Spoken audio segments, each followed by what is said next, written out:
What do you do, flight crew? FTC. Flight team said, relax, bro. Stop scrambling to turn your headphones and ear stuff down. Relax. You really think I'm gonna sit up here and scare you, bro? We just had a try to get scared last week, bro. We're not gonna be repetitive doing that. Flight team stand up. What a year to remember. It is now December. Try not to get scared. Slash crime video to a boom.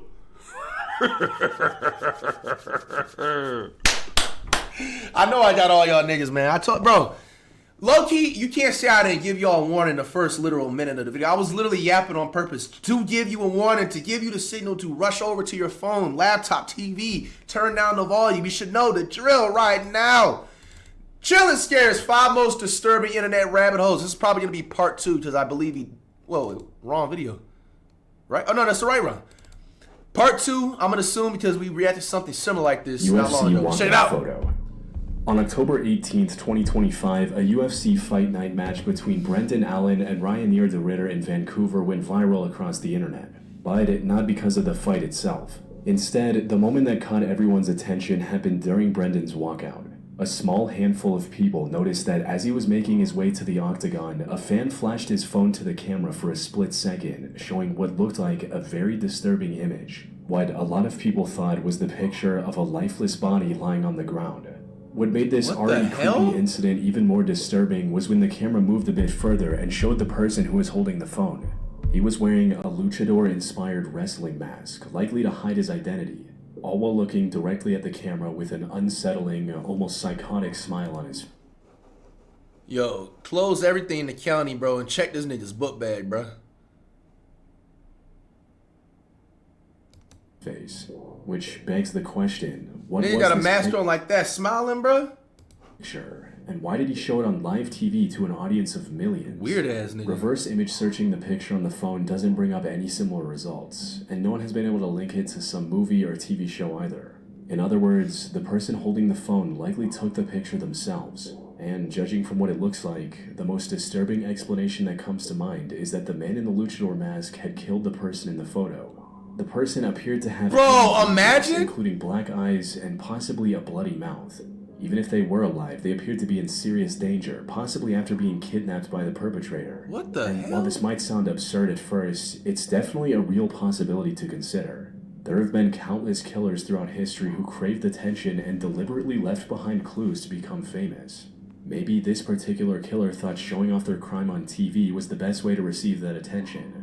And with the virality and discussion online, he certainly achieved that goal. Bro, you put it perfectly in the camera. This could also be a ransom kidnapping situation, where the stunt was meant to publicly prove the victim was still alive to their family, especially since sending the photo directly would risk law enforcement tracing it back to the kidnappers. That said, there are a few notable innocent theories suggesting the opposite that have likely kept law enforcement from conducting any real investigation. Some have suggested that this was nothing more than a prank. As a user on Reddit speculated, honestly, to me, it looks like some. I mean, you can't put it past anybody. Niggas is stupid nowadays, but I think it's a prank or some dude's trolling. Could be a dude who got so drunk his mates decided to mess with him by drawing on his face or putting makeup on him, then took a picture. One of them decided to shame him even further by flashing it at the UFC when he knew the cameras would be broadcasting. It's also possible that it could be a deliberate attempt to create a creepy hoax, especially since it happened fairly close to Halloween. Cropping out just the phone and brightening up the image also makes it look a bit more like a regular photo. Some argue that now it looks like a man simply sunbathing on an outdoor lounge chair with a pool in the background.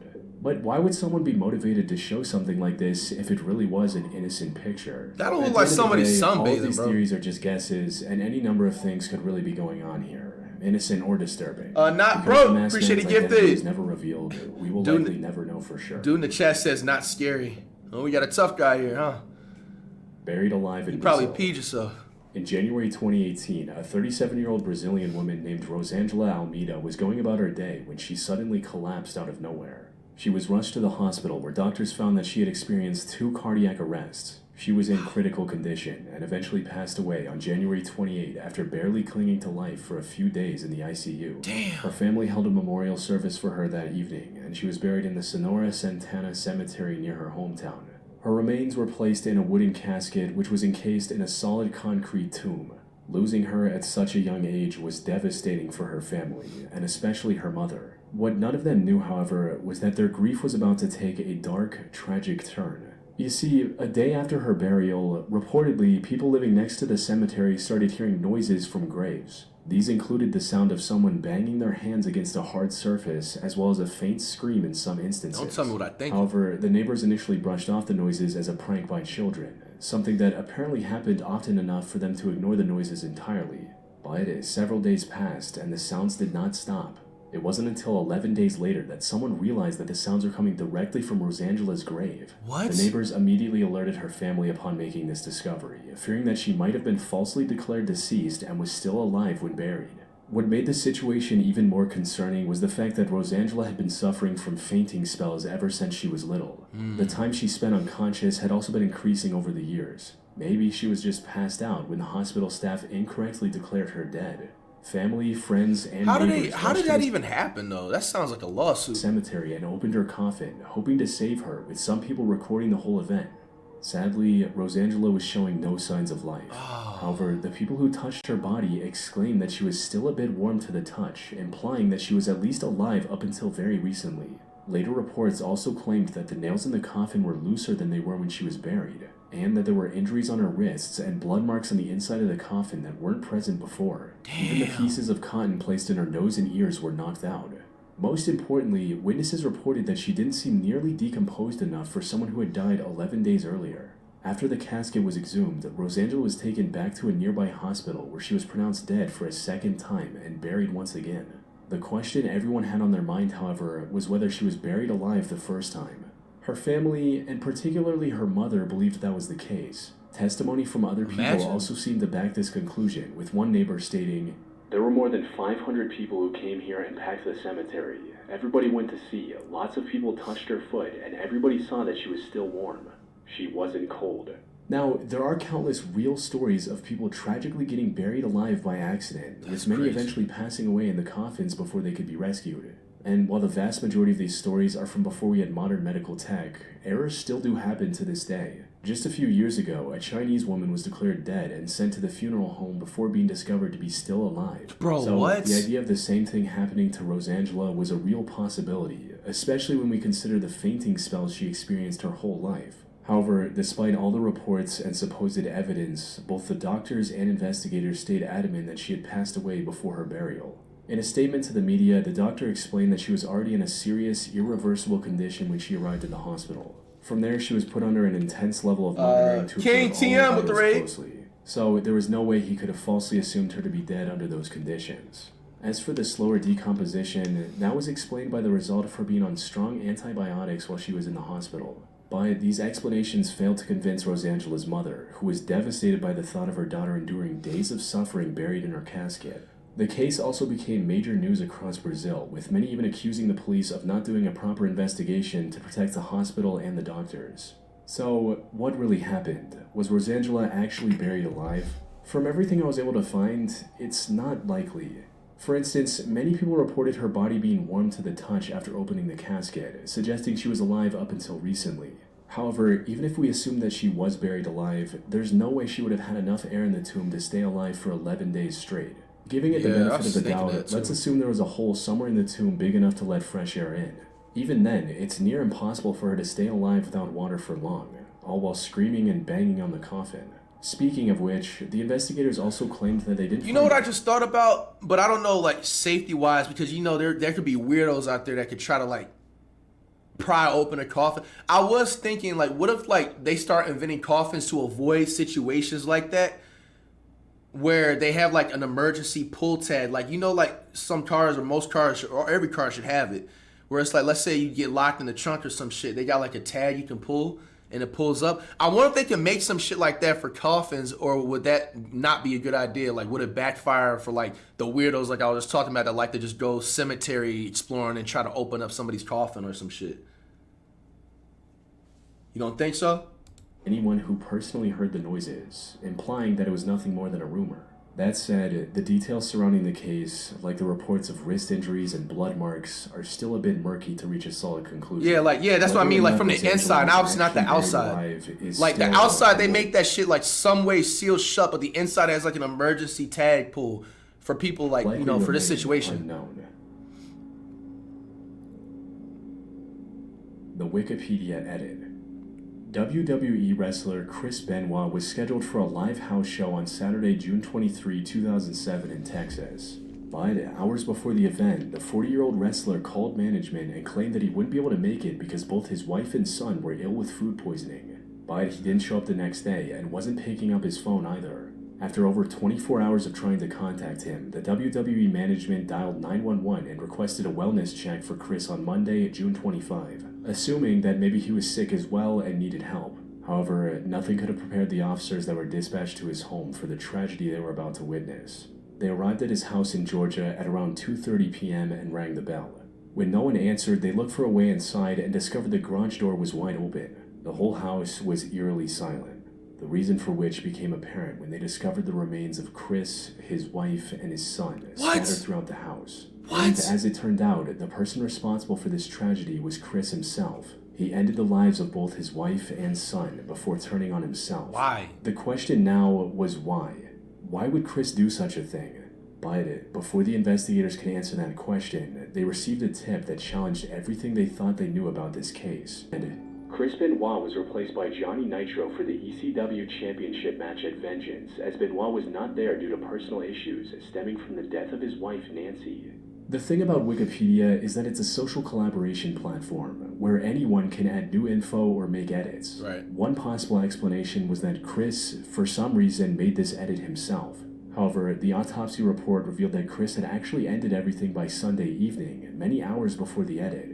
So, how did someone learn about what had happened before the news broke out? The possibilities were endless. Maybe he had a second accomplice, or maybe he told someone about what he had done earlier. Tracing his phone revealed that he had sent 5 cryptic messages to 2 of his colleagues, Chavo Guerrero Jr. and Scott Armstrong, including one message that he sent 4 times, reading, "My physical address is 130 Green Meadow Lane, Fayetteville, Georgia." And the second one that read, "The dogs are in the enclosed pool area. Garage side door is open." What the These fuck? were sent just before 4 a.m. on Sunday, after he had already taken the lives of his wife and son. What the However, hell? despite their unsettling nature, investigators didn't find any connection between what Chris did and the colleagues he sent these messages to. As for why he did it, the autopsy report also revealed that Chris had CTE, which is a progressive brain disease linked to repeated head impacts. His brain resembled that of an 85-year-old with dementia. Put simply, he likely experienced an extreme mental breakdown, which resulted in an irreversible tragedy. Damn. However, while this reveal explained most of what happened, the Wikipedia edit was still a mystery. This mystery deepened further when investigators managed to trace the IP address that was used to make the edit, and discovered that it was from Stamford, Connecticut, the location of the WWE headquarters. This, combined with the text messages, reignited rumors that WWE management might have been involved in what happened. But before the case could move in that direction, investigators found the man who made the edit, a 19-year-old university student named Matthew Greenberg. Matthew, however, was surprisingly cooperative. He allowed the police to confiscate his computer and other devices to investigate and agreed to an interrogation without any resistance. And when asked about his edit, he claimed that he made it after seeing rumors of it on wrestling forums. Well, over last weekend, the wrestler Benoit, there was rumors going on that he missed the pay-per-view and his scheduled dates, which he never does. And I was reading rumors and speculation online. Where online? On forums. I forgot the exact sites. But I was okay, hold on. On forums? Yeah. Okay. In any chat rooms? No, not chat rooms. I was just reading about it, and some rumors came up, and I just what were the rumors? That his family was sick, or someone maybe died, his wife perhaps, because he missed the pay-per-view. Okay. He was apparently telling the truth, as investigators didn't find a link between him and Chris. Wikipedia admins also found several other false edits he had made over the years, suggesting he was just an internet troll who guessed the truth by pure coincidence. Or at least that's the official story. Some believe that Matthew either had something to do with the incident, or at least had insider information, especially since he wasn't the only one who made a similar edit. Something I haven't mentioned yet is that there was a second similar edit just 1 hour after Matthews was removed, stating that Chris missed his show because of the passing of Benoit's wife, Nancy. The IP for this edit was traced to Sydney, Australia, but the person who made it was never identified. For some, this is the confirmation that what everyone knows about Chris isn't the whole story, and there was something else going on below the surface. On the other hand, the existence of this second edit could be used to prove Matthews' innocence, as they suggest the rumors were genuinely circulating on wrestling forums, since two seemingly unrelated people attempted the same change. That said, it's been more than 18 years since this incident, so even if there was something deeper behind it, at this point it's unlikely to be revealed. Sad stuff, man. Sunset Cruise. The final days of May 2023 were meant to be a celebration for 18-year-old Cameron Robbins, a recent high school graduate from Baton Rouge, Louisiana. He was on a celebratory cruise in the Bahamas. I think this is something I may have remembered. Not that we reacted to this in the past video, but this is all over the national news. This is the dude who jumped off the boat. Several hundred fellow graduates. The festivities, however, took a devastating turn on the evening of May 24th, leading to a mystery that the internet This shit was so confusing. Like, why would they do that? At around 9:30 p.m., Cameron was aboard the small cruise ship named the Blackbeard's Revenge near the uninhabited Athol Island, northwest of Nassau.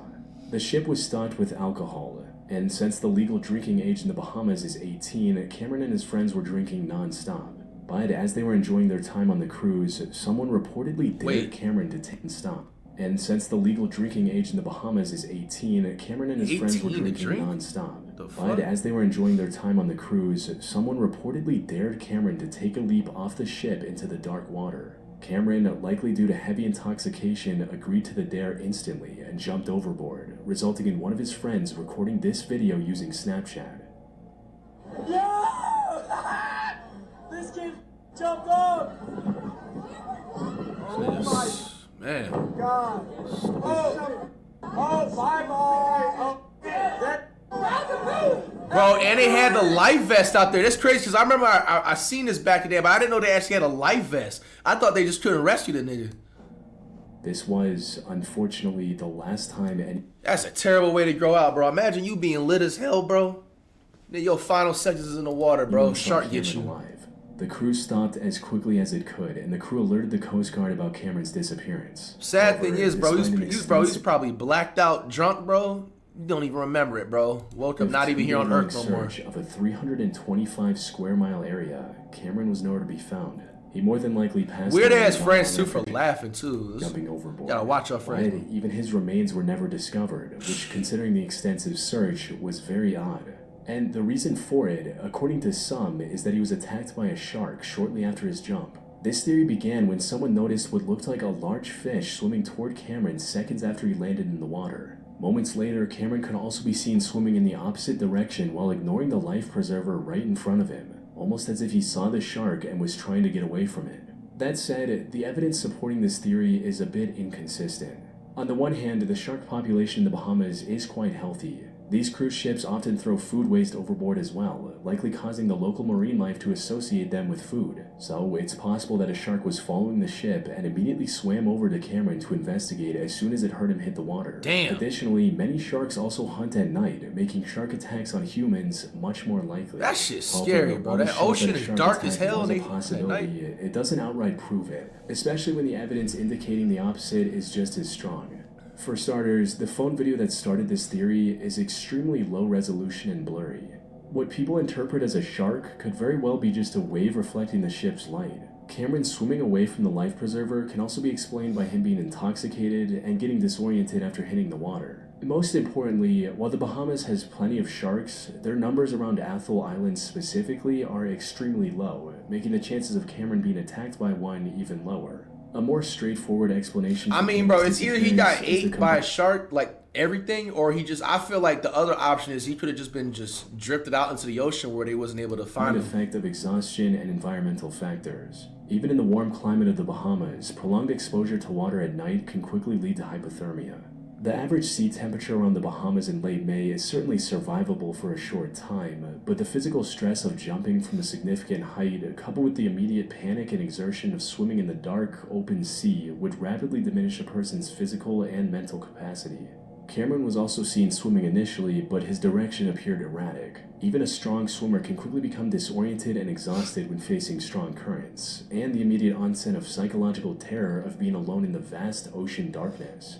Not to mention the fact that Cameron was highly intoxicated, turning the already difficult task of surviving in those waters into a near impossibility. And while the definitive cause of Cameron's death, whether by exhaustion, hypothermia, a shark encounter, or a drowning accident remains unknown, what is clear is the tragedy of a young life cut short so abruptly, with the incident serving as a stark reminder of the inherent danger of the open sea, particularly at night.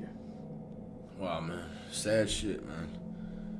The Mad Gasser of Mattoon. Number 5, the last On the one. night of September 1st, 1944, a woman in the small town of Mattoon, Illinois, named Aline Carney woke up smelling a sickening sweet odor in her bedroom at around 11 p.m. She dismissed the odor at first, Carbon thinking it was just monoxide? the scent of flowers drifting in from outside her Yes. open window.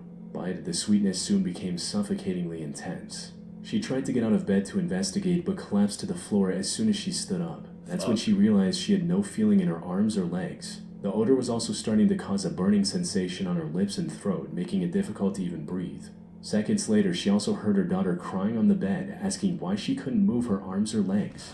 Hearing this, Aline used all the strength she had to call for help, eventually getting the attention of her sister, who was sleeping in a different room. Her sister noticed the smell as well and determined that it was coming from the open bedroom window. She ran out to call Wait, how the did they neighbors get this for help. footage? Around the same time, Aline's husband, who was a taxi driver, pulled into the driveway. But before he could get out of his car, he was horrified to see a thin, tall figure standing outside the bedroom window.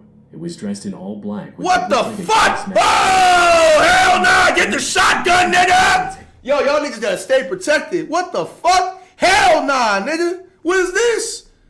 And the husband tried to chase after it, but the figure disappeared into a nearby alleyway. Fuck that shit, boy!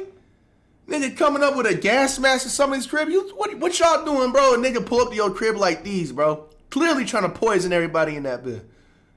The husband tried to chase after it, but the figure disappeared into a nearby alleyway. You look like a Given Call what of they Duty knew, skin, the bro. family concluded that the sweet-smelling gas had been released into the bedroom by the mysterious figure. Weird later ass, dubbed the Mad Gasser of Mattoon by the local media.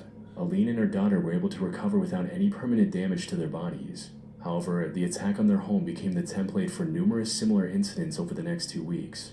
Victims, mostly women and often home alone or with family, would report being hit with an odorless gas or sometimes a sickly sweet smell. This was followed by a range of symptoms like nausea. Bro, that's literally the definition of a platinum threat, bro. Like, you are ultimately the biggest waste of sperm. Bro, you dress up in a damn creepy-ass, like, war mask suit or whatever and go around poisoning people's houses, bro. Like, nigga, that's the most scumbag, lowest of lowest shit Temporary ever, bro. paralysis, dizziness, disorientation, and a burning sensation in the throat or eyes. In some cases, the symptoms lasted for hours, requiring medical attention. Yet, despite the severity of these chemical attacks, any attempts to investigate the gasser came up empty. There was no visible damage to homes, no broken windows, and no fingerprints. The mysterious assailant seemed to vanish into thin air. Witnesses and victims reported seeing shadows or figures lurking outside their windows, specifically near the ventilation openings of their homes. Fuck no. Hey, make sure y'all niggas locking y'all windows, bro.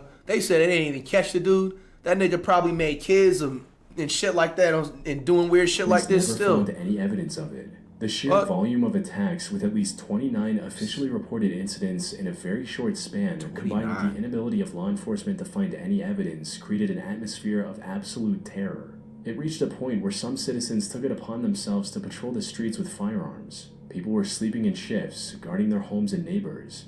However, no matter how much people tried, a perpetrator was never identified or captured, leaving the Mad Gasser of Mattoon as an eerie, unsolved mystery. Bro, But Mad Gasser it's worth of Mattoon. asking whether these attacks by a chemical assailant were even real, or was the entire phenomenon an unprecedented wave of mass hysteria? The argument for it being a real assailant rests almost entirely on the initial medical findings and specifically of the reported symptoms. In the first few cases, doctors and police were genuinely convinced that a real chemical agent had been deployed. The victim's symptoms like paralysis, nausea, and the burning sensation were too consistent and too severe to be immediately dismissed as simple panic. On the other hand, the argument for this being a case of mass hysteria is incredibly compelling.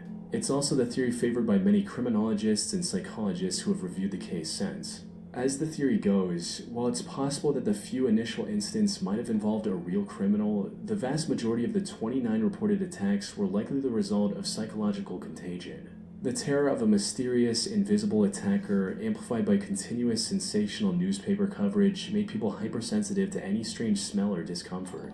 Many of the reported symptoms, for example, like headaches, nausea, anxiety, and difficulty breathing, are also symptoms of acute anxiety or hyperventilation, a common reaction to extreme fear. Police searches also attributed the chemical odors found to common household cleaners, furnace gas leaks, or industrial pollution that was a regular part of life near Mattoon's industrial plants. A major breakthrough for the hysteria theory came when the Mattoon police publicly stated that the attacks weren't real and were likely caused by the community's war anxiety around World War II at the time and a collective nervous breakdown. And to everyone's surprise, the Mad Gasser of Mattoon attacks stopped almost immediately after the police released this statement.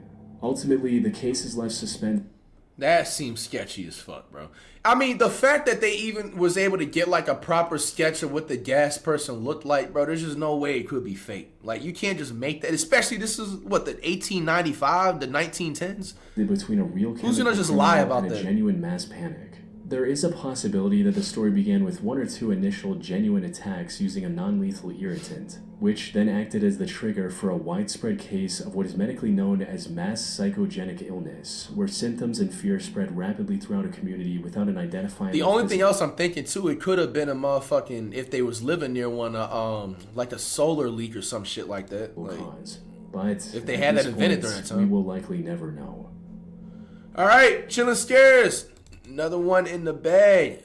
Sad stuff that happened here. Creepy stuff that happened. Y'all stay safe.